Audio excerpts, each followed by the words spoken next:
देखो बाबू, लल्ला क्लासेस में आपका स्वागत है। हम आपको आज पॉलिटी पढ़ाने जा रहे हैं। आशा करता हूँ कि आप लोग बहुत ही अच्छे होंगे, स्वस्थ होंगे और जो हमारी मनोकामना है कि सारे लोग स्वस्थ रहिए और सुबह जल्दी उठिए, थोड़ा सा योग करिए, क्योंकि स्वस्थ रहेंगे तभी जो है हम अपने देश का, भारत का विकास करेंगे। हमारा लक्ष्य है कि हमारी मातृभूमि की सेवा करना। देखिए, हमको आज पॉलिटी पढ़ाना है और पॉलिटी में लेक्चर नंबर प्रथम पढ़ाने जा रहा हूँ मैं। इसमें पॉलिटी का भाग प्रथम में कुछ बातें कही गई है, हम उसको देखेंगे। आर्टिकल 1 से लेकर के आर्टिकल 4 तक, आर्टिकल 1 से लेकर के आर्टिकल 4 तक, ठीक है, भाग प्रथम में है, भाग फर्स्ट में है। अब आर्टिकल 1 में क्या बातें कही गई है, 2 में, 3 में, 4 में, तो हमको बारी बारी से सीखना है, ठीक है बाबू। तो जब भी देखेंगे तो आर्टिकल 1 में क्या कहा गया है बाबू, आर्टिकल 1 में यही कहा गया कि भारत जो है राज्यों का संघ है, ठीक है।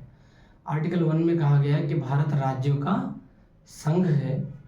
और कुछ शब्द आते हैं बाबू, देख लो, थोड़ा सा शब्दों के बारे में थोड़ा हम बता देते हैं आपको। शब्दों के बारे में देख लो आप। ये देखो, कॉन्फेडरेशन होता है, कॉन्फेडरेशन, ठीक है बाबू। एक होता है फेडरेशन, फेडरेशन होता है एक कॉन्फेडरेशन, फेडरेशन, और एक होता है यूनियन होता है बाबू, यूनियन होता है। कॉन्फेडरेशन को हिंदी में बोलते हैं परिसंघ, इसको क्या बोलेंगे बाबू, परिसंघ बोलेंगे। फेडरेशन को बोलेंगे संघ, यूनियन को बोलेंगे संघ। तो भाग प्रथम में जो बातें कही गई है, संघ और राज्य क्षेत्र, क्या कही गई है बाबू, संघ और राज्य क्षेत्र, ठीक है। तो जब भी हम आर्टिकल प्रथम में देखेंगे, आर्टिकल प्रथम में कहा गया है कि भारत क्या है बाबू, राज्यों का संघ है। भारत राज्यों का क्या है बाबू, संघ है। भारत राज्यों का संघ है, ठीक है ना। तो जो ये संघ बातें कही गई है बाबू, इंग्लिश में क्या होता है बाबू, हमारे इसको हम यूनियन बोलते हैं। क्या बोलते हैं बाबू, यूनियन बोलते हैं। क्या बोलते हैं बाबू, यूनियन बोलते हैं। तो कुल मिलाकर के हम आपको यही बताना चाहते थे कि जब इंग्लिश में पूछे कि भारत क्या है, तो भारत राज्यों का क्या है बाबू, यूनियन है। और हिंदी में पूछे तो भारत राज्यों का क्या है, संघ है। इतनी बातें यदि क्लियर हो गई हों तो मैं कुछ और चीज़ें थोड़ी सी बता देता हूँ, 2-4 शब्द, ठीक है। देखो,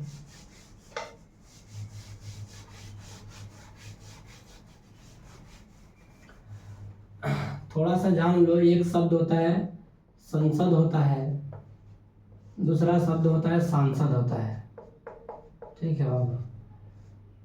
अब इसमें आप सोचोगे क्या डिफरेंस है ना।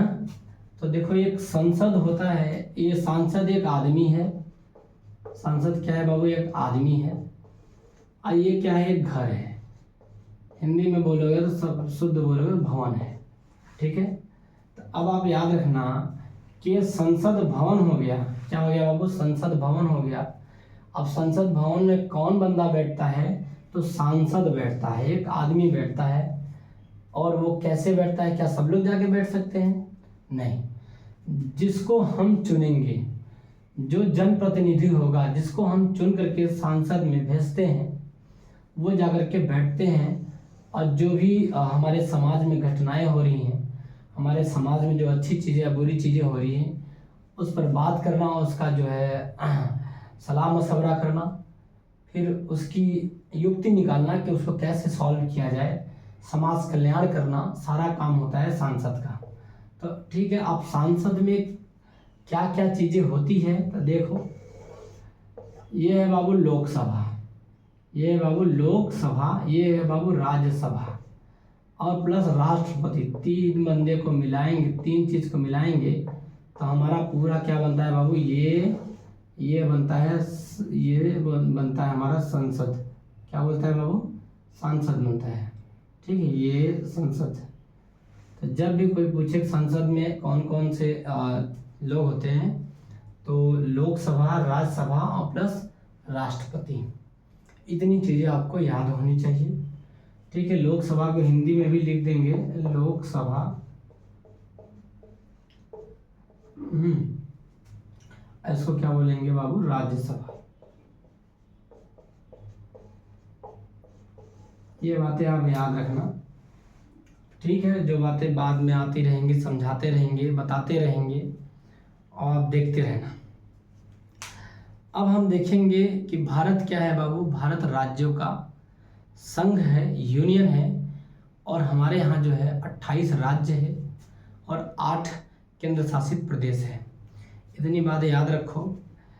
अब आता है आर्टिकल 2, अनुच्छेद 2 में क्या बातें कही गई है। अनुच्छेद 2 में कही गई है कि विदेशी सांसद जो है विदेशी राज्य को मिला सकती है, जैसे सिक्किम भारत में मिल गया है। कहने का मतलब है कि हमारी जो संसद है, संसद में कौन कौन बंदे, 3 बंदे, लोकसभा, राज्यसभा प्लस राष्ट्रपति ना, तीनों लोग मिल करके जो है किसी भी राज्य, विदेशी राज्य को, ठीक है ना, हम क्या करेंगे, भारत में मिला लेंगे।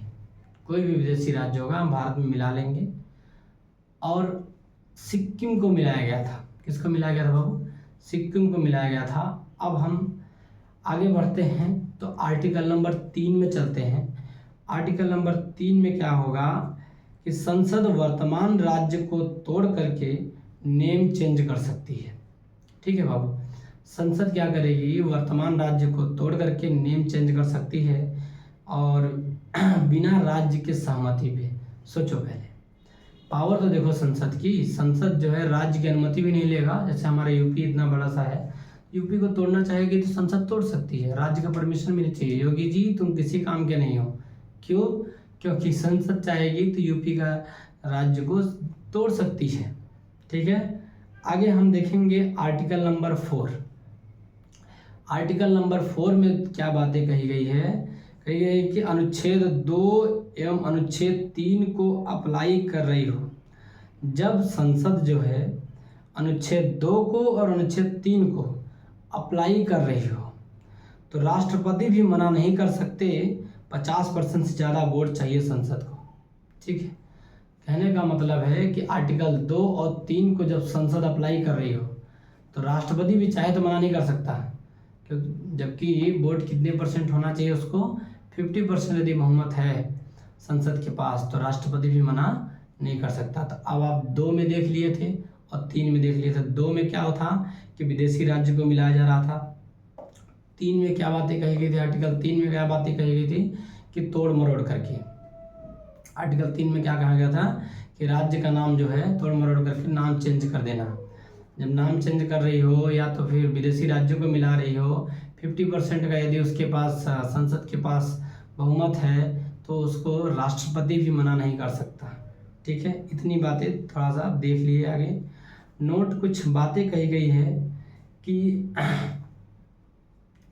भारत और अफगानिस्तान के बीच में एक रेखा है, डुरंड रेखा। भारत और अफगानिस्तान के बीच में एक रेखा होगी बाबू, उसको बोलेंगे हम डुरंड रेखा बोलेंगे।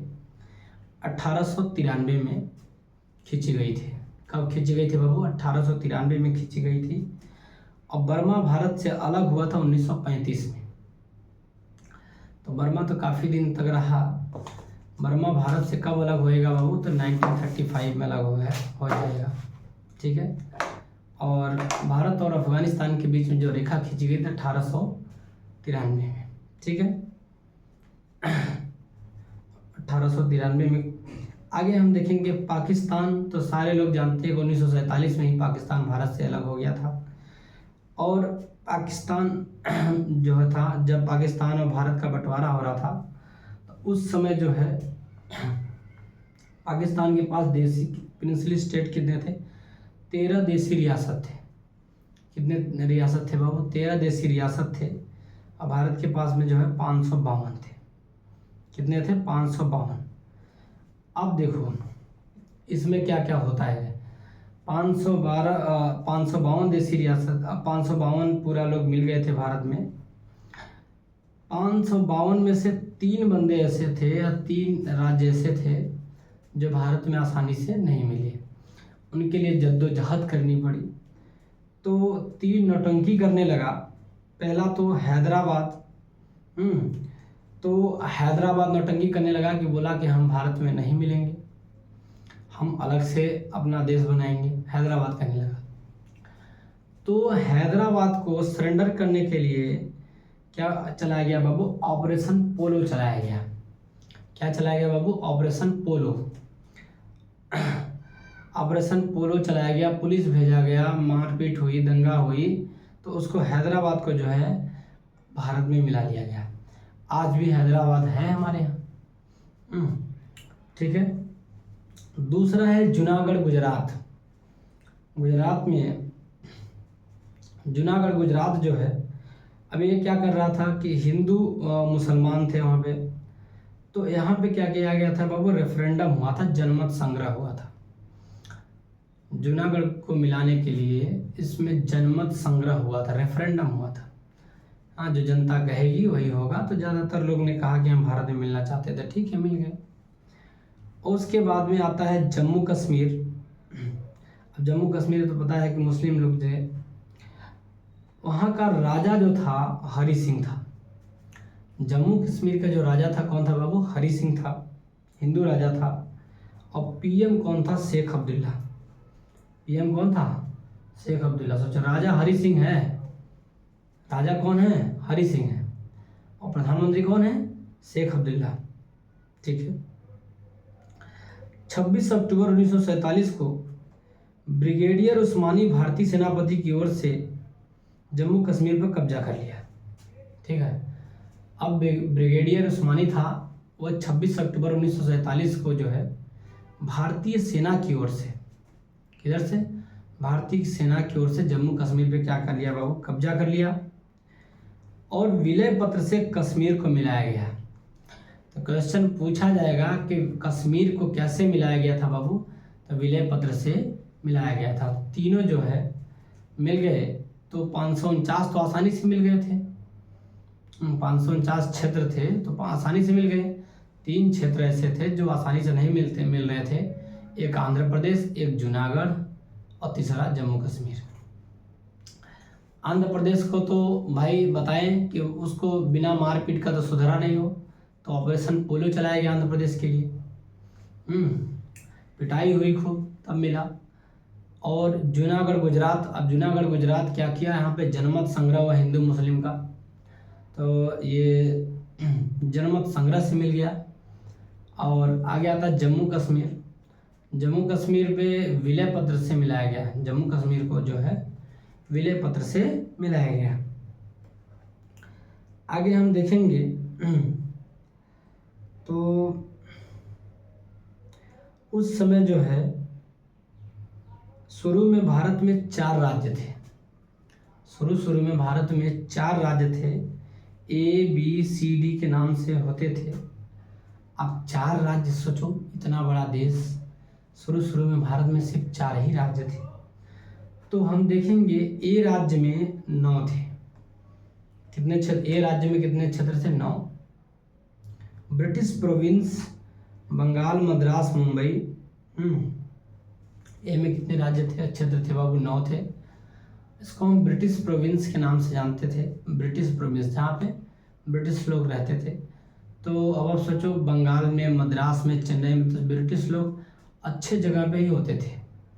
महानगर है, जहाँ पे कमाई अच्छी होती है, जहाँ से प्रोडक्शन अच्छा होता है, जो उनके लिए बहुत ही अच्छा होता जगह, वहीं पे वो रहते थे। 9 उसके बाद में बी वाले में भी 9 क्षेत्र हैं, और ये देसी रियासत है। क्या है बाबू, देसी रियासत में जो राजा महाराजा पहले से बचे थे। और सी में जो है 10 थे, कमिश्नरी स्टेट आ रहे थे। सी में कितने थे, 10।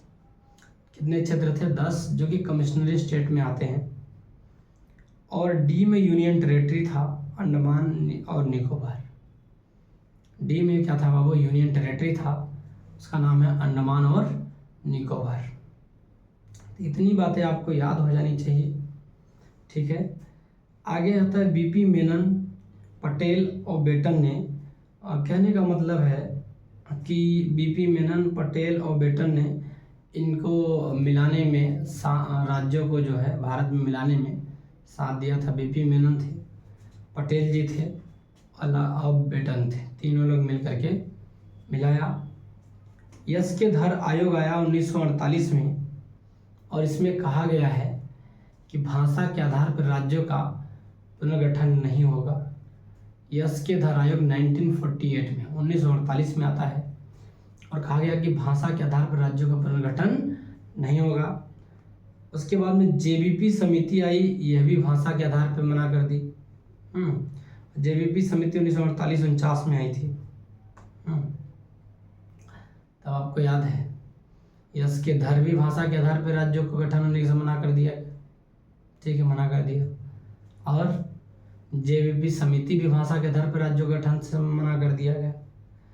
तो पेट्टू श्रीरामुलु, अब सोचो, जैसे हमारे अन्ना हजारे जी हैं, जैसे गांधी जी थे, इनके ही समान पेट्टू श्रीरामुलु जी भी थे, जिन्होंने भूख हड़ताल कर दिया। क्या कर दिया बाबू, भूख हड़ताल कर दिया। और 1952 में 56 दिन के बाद डेथ हो गई। अब सोचो, पेट्टू श्रीरामुलु का 56 दिन के लिए भूख हड़ताल कर दिया, 56 दिन खाना ही नहीं खाया। जब आप 56 दिन खाना नहीं खाओगे तो क्या हो जाएगा बाबू, उनकी डेथ हो गई। और जब डेथ हो जाएगी तो आंध्र प्रदेश में क्या हो गया बाबू, बगावत हो गया, क्योंकि पेट्टू श्रीरामुलु का महत्व ज़्यादा था, प्रभुत्व ज़्यादा था उस राज्य में। वो क्या चाहते थे कि भाषा के आधार पर राज्यों का गठन हो, पेट्टू श्रीरामुलु चाहते थे। 1952 में ऐसी बातें हुई थी, सोचो। आगे है आंध्र प्रदेश राज्य 1953 में गठन हो गया, 10 अक्टूबर 1953 को। अब आप सोचो कि यही काम पहले ही सरकार कर देती, लेकिन किया नहीं। जब पेट्टू श्रीरामुलु सचमुच में चले गए, हमको छोड़ करके, दुनिया को छोड़ करके, 10 अक्टूबर 1993 को आंध्र प्रदेश राज्य भाषा के आधार पर ही बनाया गया। तो पहला ऐसा ही आंध्र प्रदेश राज्य है जो भाषा के आधार पर बनाया गया। फजल अली आयोग आता 1953 में, वहाँ पे 3 सदस्य थे। अब फजल अली आयोग आएगा 1953 में, और सदस्य कितने होंगे, 3। अब 3 वर्ष बाद 1956 में फिर रिपोर्ट देंगे, ठीक है। रिपोर्ट दिया, और रिपोर्ट दिया तो कहा कि भाषा के आधार पर राज्यों का गठन कर सकते हैं। भाषा के आधार पर राज्यों का क्या कर सकते हैं बाबू, गठन कर सकते हैं। फजल अली आयोग कहता है। अब फजल अली आयोग भी आते तो 3 वर्ष लेते हैं ना, 1953 से 56 तक लेते हैं, और तब अपना रिपोर्ट देते हैं। कहते हैं कि भाषा के आधार पर क्या करेंगे बाबू, हम राज्यों का पुनर्गठन करेंगे। अब आगे उस समय जो है 14 राज्य और 6 यूनियन टेरेटरी बनाए गए थे। 14 राज्य होंगे और 6 यूनियन टेरेटरी होगा, ठीक है। पेप्सू के लिए 1966 में शाह आयोग आता है। कब बाबू, शाह आयोग 1966 में। शाह आयोग आता है कब बाबू, 1966 में पेप्सू के लिए आता है। इसमें क्या था कि हिंदी, पंजाबी बहुत ज़्यादा पर्वतीय क्षेत्र के लोग बोलते थे। कहने का मतलब कि जो है कुछ पर्वतीय क्षेत्र जहाँ पे हिंदी पंजाबी बोली जाती थी। हरियाणा में क्या थी बाबू, हिंदी बोली जाती थी। पंजाब में पंजाबी बोली जाती थी। हिमाचल प्रदेश में पहाड़ी बोली जाती थी। और चंडीगढ़ राजधानी क्षेत्र है, विवादित क्षेत्र है। तो वही कह रहे थे कि क्या भाषा होनी चाहिए, किसके आधार पर बनाई जानी चाहिए। तो सब जगह अलग अलग जो है राज्य बने, भाषा के आधार पे ही बने। तो हरियाणा हिंदी के नाम के आधार पे बनाया गया, पंजाब पंजाबी के आधार पे बनाया गया, हिमाचल प्रदेश पहाड़ी के आधार पे बनाया गया, और चंडीगढ़ विवादित क्षेत्र के आधार पे बनाया। अब हम एक पड़ाव तो पार कर लिए। हमारा जो संविधान है उसका भाग एक क्या था मेरे बाबू? तो भाग एक यही था कि भारत संघ एवं राज्य क्षेत्र। तो भारत जो है राज्यों का संघ है, क्या है बाबू? यूनियन है। इसकी बातें हमने पढ़ ली आर्टिकल 1 से लेकर के आर्टिकल 4 तक। और जो देसी रियासत थे, प्रिंसली स्टेट थे, तो हम थोड़ा उसके बारे में भी जाने कि 13 थे देसी रियासत और 552 जो है क्षेत्र और ऐसे थे। तो जिसमें से 3 क्षेत्र नहीं मिलना चाहते थे भारत में। अब वो क्यों नहीं मिलना चाहते थे? वो स्वयं अपना स्वतंत्र रहना चाहते थे, स्वतंत्र देश बनाना चाहते थे। तो भारत ने भी क्या किया कि ऑपरेशन पोलो चला करके जो है आंध्र प्रदेश को मिला लिया भारत में। जनमत संग्रह से जूनागढ़ गुजरात को मिला लिया और जम्मू कश्मीर को विलय पत्र से मिला लिया। ठीक है, अब सारी बातें इतनी तो समझ में आ जानी चाहिए। अब आता है भाग 2 में इंडियन सिटीजनशिप। इंडियन सिटीजनशिप थोड़ा सा देखते हैं, लिख देते हैं। अब हम भाग 2 के देखेंगे पॉलिटी के बारे में बाबू। पॉलिटी का भाग 2। अब नागरिकता की बात आएगी। हाँ, जैसे हम क्या हैं बाबू? अपने देश के नागरिक हैं। हमारे यहाँ पे एकल नागरिकता है। कैसी नागरिकता है बाबू? एकल नागरिकता है। लेकिन अमेरिका में डबल नागरिकता है। देखते हैं ध्यान से। भाग 2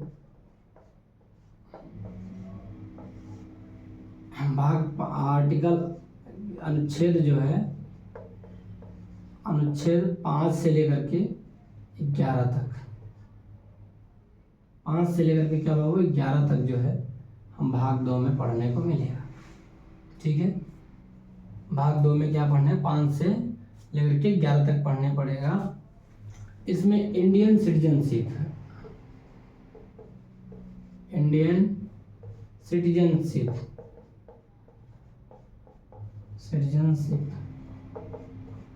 भारतीय नागरिकता।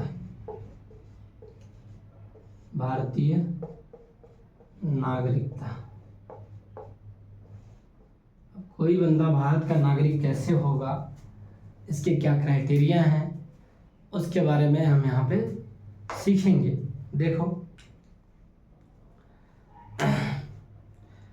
आर्टिकल 5 में क्या आता है कि संविधान के प्रारंभ में नागरिकता 26 जून 1950।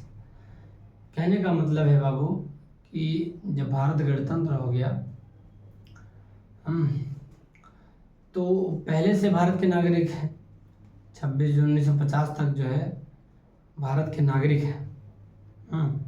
आर्टिकल 5 में क्या कहा गया है कि संविधान के प्रारंभ में नागरिकता 26 जून 1950।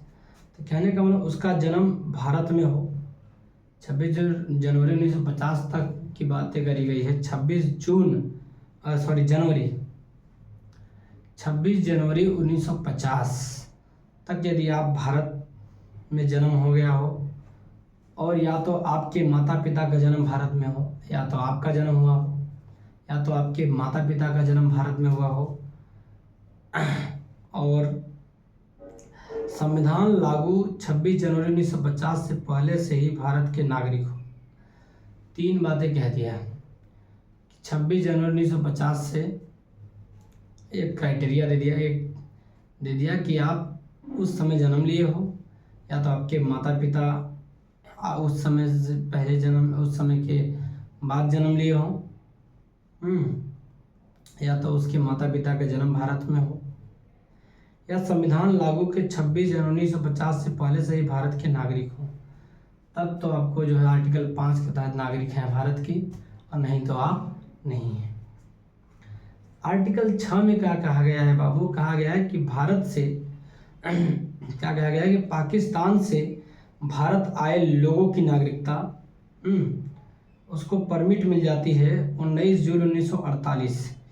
एक समय सीमा दे दिया गया 19 जून 1948। कहा गया कि जो बंदा पाकिस्तान से भारत आ गया है उसको नागरिक बना दिया जाएगा। 19 जुलाई 1948 से पहले यदि आप आ गए हो तो भारत के नागरिक बन जाओगे। 19 जुलाई 1948 के बाद से यदि आप भारत आएंगे तो आप तो परमिट क्या करेंगे, पहले परमिट लेंगे, अनुमति लेंगे और 6 महीने रहेंगे। पहले आप आएंगे तो परमिट लेके आएंगे, अनुमति लेंगे और 6 महीने आप भारत में रहेंगे। फिर 19 जुलाई 1948 के बाद यदि आ रहे हो तो आप 6 महीने और जो है वेट करना पड़ेगा आपको, तब जाकर आपको भारत की नागरिकता मिल जाएगी। तो आपको आर्टिकल 6 याद होना चाहिए।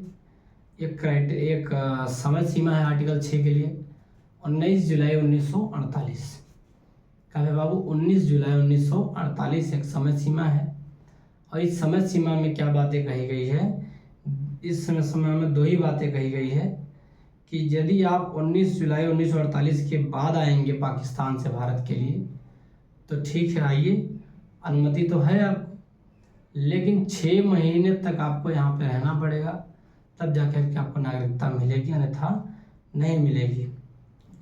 और एक क्राइटेरिया जो रखा गया था 19 जुलाई 1948, पहली बातें थी, दूसरी बातें देख ली, तीसरी। अब आता है आर्टिकल नंबर 7, अनुच्छेद नंबर 7। अब अनुच्छेद नंबर 7 में क्या बातें कही गई है उसको हमें देखना है। भारत से पाकिस्तान गए लोगों की नागरिकता, जो बंदा भारत से चला गया पाकिस्तान, उन लोगों की नागरिकता के लिए एक डेट दिया गया कि आप भारत से पाकिस्तान क्यों गए हो। यदि गए हो तो आपके लिए डेट है कि 1 मार्च 1947 के बाद पाकिस्तान गया हो किंतु वापस आ जाए तो 6 मंथ बाद रजिस्ट्रेशन होगा। कहने का मतलब कि 1 मार्च 1947 से यहाँ पे डेट रख दिया गया कि आप इसके बाद यदि पाकिस्तान गए हैं तो आप आएंगे, रजिस्ट्रेशन करवाएंगे, ठीक है, 6 महीने बाद रजिस्ट्रेशन होगा आपका। आगे आर्टिकल नंबर 8 में बातें कही गई है कि भारत के बाहर रह रहा बच्चा भारत का नागरिक होगा यदि उसके माता पिता भारतीय है, ठीक है। आर्टिकल 8 में सही बातें कही थी कि हमारे माता पिता तो गांव में रहते हैं, आप कितने लोगों के माता पिता तो गांव में रहेंगे, और हम लोग दिल्ली, बम्बई, बेंगलोर, बिहार, बड़े बड़े सिटियों में चले जाते हैं पढ़ाई करने के लिए, घूमने के लिए, काम करने के लिए ना। तो यदि आपके माता पिता जो है वहीं पे हैं और आप भारत से बाहर हो, किसी विदेश में कहीं चले गए हो, तब पर भी आप भारत के नागरिक हो जाएंगे। विदेशी नागरिकता लेने पर भारतीय नागरिकता समाप्त हो जाती है, आर्टिकल 9 में कहा गया है। 9 में तो झटका ही दे दिया है, कहा है कि यदि आप विदेशी नागरिकता ले लेंगे तो भारत की नागरिकता क्या हो जाएगी बाबू, आप समाप्त हो जाएगी। आर्टिकल 9 में कही गई है। आर्टिकल 10 में कहा गया है नागरिकता का बना रहना जब तक कोई अन्यथा काम न करे। आर्टिकल 10 में कही गई है कि भाई आपकी नागरिकता बनी रहेगी यदि आप कोई अनर्गत काम नहीं करेंगे, अनर्गल काम नहीं करेंगे, ठीक है। अब जैसे ही हम पढ़ा रहे हैं, देश विरोधी बातें करेंगे कि हमारा देश को ऐसे हो रहा है, वैसे हो रहा है, बुराई करेंगे तो भाई हमारी नागरिकता समाप्त की जा सकती है आर्टिकल 10 के तहत। आर्टिकल 11 के तहत क्या बातें कही गई है कि नागरिकता संबंधी कानून संसद बना दिया, ठीक है। तो और गृह मंत्रालय, तो वही कहने का मतलब कि नागरिकता संबंधी जब भी कानून बनाएगा तो संसद बनाएगी, लेकिन मंत्रालय कौन सा, गृह मंत्रालय मिलकर के बनाते हैं, ठीक है। आगे हम थोड़ी सी देखेंगे कि नागरिकता अधिनियम 1955 में आया था, 1955 नागरिकता अधिनियम 1955 में आया। मान लिए पहली बार सुधार हुआ था 1986 में, 1936 साल बाद जो है, नहीं हाँ 1955 और 86, तो 1955 से बढ़ते बढ़ते जो है हम गए 1986 तक जब पहुँचे तभी जो है नागरिकता संशोधन हुआ पहली बार। दूसरी बार 1992 में होता है। तो नागरिकता में सुधार कब हुआ बाबू, पहले 1986 में, फिर 1992 में, फिर सर 2003 में, फिर 2005 में। सोचो 1986, 1992, फिर 2003, फिर 2005, कितनी बार जो है इसमें सुधार हुआ है। तो जन्म के आधार पर किसी को भी 1986 में माता पिता में से कोई एक भारतीय हो तो 2003 में दोनों वैलिड का नागरिकता वैलिड होना चाहिए। तो वो तो मालूम है कि 1986 का जो रूल था, कहा गया कि माता पिता में से यदि एक भी बंदा भारतीय होगा ना, तो जो है दोनों वैलिड हो जाएंगे, नागरिकता हमारा क्या हो जाएगी बाबू, वैलिड हो जाएंगे। जन्म के आधार पर, अब वंश के आधार पर देखेंगे हम नागरिकता। जो देखेंगे एक जन्म के आधार पे होता है बाबू, एक वंश के आधार पे होता है, और पंजीकरण करके होता है, देशीकरण करके होता है, और अर्जित भूमि। ठीक है, 5 प्रकार से आपको नागरिकता मिलती है। जन्म के आधार पर मिलेगा, ठीक है, किसके आधार पर बाबू, जन्म के आधार पर मिलेगा, वंश के आधार पर मिलेगा, और पंजीकरण के आधार पर मिलेगा, देशीकरण के आधार पर मिलेगा, और अर्जित भूमि की बात हो रही है। तो वंश के आधार पर देखेंगे नागरिकता हमारी 1992 में कहा गया है कि वंश के आधार पर हमारे यहाँ नागरिकता होगा, माता पिता होंगे। पंजीकरण तीसरे जो देखेंगे, तीसरी नागरिकता क्या बात कही गई है इसमें, पंजीकरण से नागरिकता हमको मिल जाती है 7 साल बाद। देशीकरण से नेचुरलाइजेशन होता है, कला विज्ञान भारतीय भाषा का ज्ञान हो। कोई भी बंदा विदेश में रहा लेकिन भारत में आकर के कला विज्ञान भारतीय भाषा का जानकार हो, तो उसको नेचुरलाइजेशन से, देशीकरण से क्या देते हैं बाबू, तो नागरिकता देते हैं। और अर्जित भूमि, जैसे सिक्किम था, सिक्किम को क्या कर लिया गया बाबू, अर्जित कर लिया गया। क्या कर लिया गया, अर्जित कर लिया। तो यहाँ पे जो है नागरिकता दिया गया, अर्जित भूमि में भी नागरिकता दी जाती है। ठीक है, नागरिकता क्या करी जाती है बाबू, दी जाती है। नागरिकता जो शब्द है ये ब्रिटेन से लिया गया है। नागरिकता जो शब्द कहाँ से है, ब्रिटेन से। प्रकार, एकहरी प्रकार की नागरिकता है हमारे यहाँ। भारत में कैसी भी नागरिकता है बाबू, एकहरी प्रकार की नागरिकता है। और दूसरा, अधिनियम 1955 में पहला संशोधन हुआ 1986 में, और प्राप्ति की विधि 5 है। नागरिकता जब भी प्राप्त करनी थी आपकी, विधि कितनी है, 5। ठीक है, विधि कितनी है बाबू, 5। और मंत्रालय कौन था, गृह मंत्रालय के अंतर्गत आता है। तो कोई पूछे कि जब भी सिटीजनशिप की बात होगी, यह गृह मंत्रालय के अंतर्गत आता है। ठीक है, आज हम भाग 1 भाग 2 पढ़ें, हम उसको तो ध्यान से पढ़ लिए। अब थोड़ी सी कुछ बातें बता देना चाहता हूँ आपको कि आप कहानी की तरह इसको समझिए। लाइक करिए, सब्सक्राइब करिए, कमेंट करिए, क्योंकि देखिए प्रोत्साहन मिलेगा तभी आदमी आपको पढ़ाएगा और अच्छे से समझाएगा भी। आप लोग बेफिक्र होकर के ध्यान से सुनिए, सारी चीज़ें आपको समझ में आ जाएगी। और उसके जाते जाते मैं कुछ बोलना चाहता हूँ कि इन्हीं बिगड़े दिमागों में घने खुशियों के लच्छे हैं, कि इन्हीं बिगड़े दिमागों में घने खुशियों के लच्छे हैं। हम पागल हैं सनम, हम पागल हैं सनम, हमें पागल ही रहने दो, हम पागल ही अच्छे हैं। तो अपने से ध्यान दो, जब आपको कोई पागल कहता है तो आप बोलो ठीक है, हम पागल हैं, हमें पागल ही रहने दो, हम पागल ही अच्छे हैं। आप अपना काम करिए, मुस्तैद रहिए, और परीक्षा को जहाँ भी बैठे आप वहाँ पे क्रैक करके आइए। ठीक है, बाय, बेस्ट ऑफ लक।